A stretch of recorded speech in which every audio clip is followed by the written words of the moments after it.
Sulit ang aking New Year's vacation sa La Union. Pagkatapos ma-relax sa kakaibang yoga, ma-experience ang paggawa ng clay pot. Wow! At tikman ang kilawing kambing. Patuloy ang kasiyahan sa probinsyang kasing fresh ng New Year ang aurahan. Peace and quiet ba ang hanap nyo? Aba, meron din sila niyan dito. Bagong trivia sa bagong taon. Alam nyo bang meron din ditong templo? Mula San Juan, nandito naman tayo ngayon sa capital ng La Union, ang San Fernando. At ito, ang kauna-unahang Taoist temple dito sa La Union. Ito ang Machu Temple. Ang Machu Temple ang nag-iisang spider-inspired dome sa Pilipinas. Ang Taiwanese architect na si Xu Yingtang ang nagdisenyo ng templo. Natahanan ng lions, deities at decorative stone carvings na mula pa sa Taiwan at China. Pero sino nga ba si Machu at paano siya napunta dito sa La Union? Itong Machu, it's the goddess of the sea sa China. Ngayon, yung lahat ng fishermen galing sa China, doon sa barko nila, may image ng Machu. Then there was one time, andito sila, may bagyo, pumasok sila dito sa pier na para iwasan yung bagyo.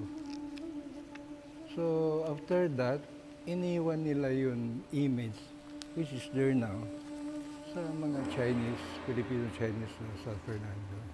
Dahil nakaharap sa China Sea ang templo, masarap magmuni-muni rito. Swak sa mga tulad ko na relaxing place ang hanap ngayong bagong taon. Bukas ang templo everyday mula alas 7 ng umaga hanggang alas 5 ng hapon. After ng food for the soul, food for my tummy naman.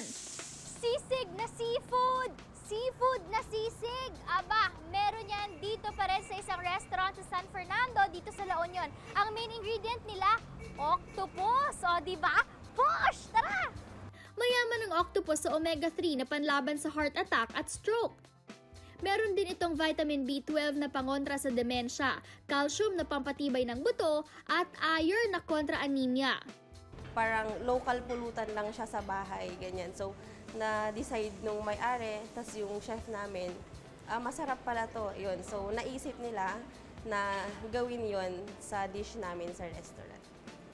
Ang mga octopus galing sa local farmers ng La Union, kaya siguradong fresh na fresh ang mga ito.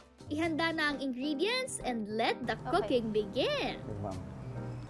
Tunayin natin ito, ma'am. Ano po yan? Octopus, ma'am, yung malambot na po. Ano pong inihaw? Binoil? Boiled, ma'am, para lumambot. Tapos iniwa po ng bite size. Okay. Oh! And then, Inilagay rin ang sibuyas, bell pepper at siling haba, Soy sauce. toyo, Seasoning. seasoning, at kaunting suka. Ang butter ang magpapalapot sa sarsa. ito, ma'am, luto na po ito, ma'am. Ah, yun na yun. Yes, ma'am. Kumbaga, basically, minix-mix lang lahat ng mga ingredients. Okay. Ready for plating na! For the finishing touches, naglagay ng itlog, spring onions, at kalamansi. Konting kembot lang, luto na ang healthy sisig octopus. Matikman nga!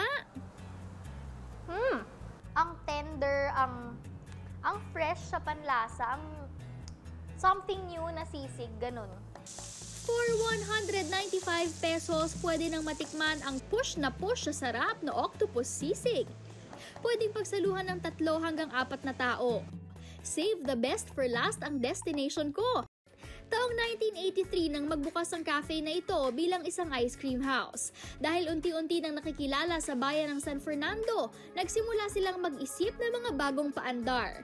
At ngayon, ang pambato nila, ang cream puffs na original recipe ng kanilang pamilya. Yung cream puffs po ay isa sa mga original recipes ng lola ko. And it is something na she passed on generation after generation. Inihanda na ang ingredients. So first, mag-heat po tayo ng water and then the butter. Naglagay din ng harina at asukal. At inihalo hanggang sa maging malapot na parang paste ang mixture. Sa mixing bowl, inilipat ang mixture tsaka nilagyan ng itlog. Pag parang dough na po siya, ito transfer po natin siya sa muffin pan. Tsaka ibinake sa oven for 350 degrees Fahrenheit for 15 minutes. Pagkaraan ng ilang saglit, luto na ang pastry shells. Ito po yung filling ng cream puff. Custard po siya. Gawa po siya sa pinaghalong egg, flour, and milk at vanilla extract. Ang custard cream, inilagay sa piping bag tsaka ini-inject sa pastry shells.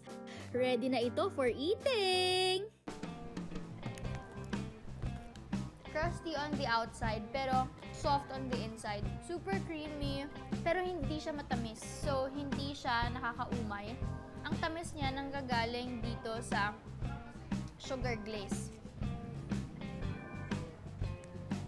Have na have sa sarap ang cream puffs na may enjoy for 35 pesos kada piraso. 420 pesos ang isang box kung gusto niyong mag-take out. Ngayong New Year, pagdating sa adventure, don't settle for old because there is always something new like LU.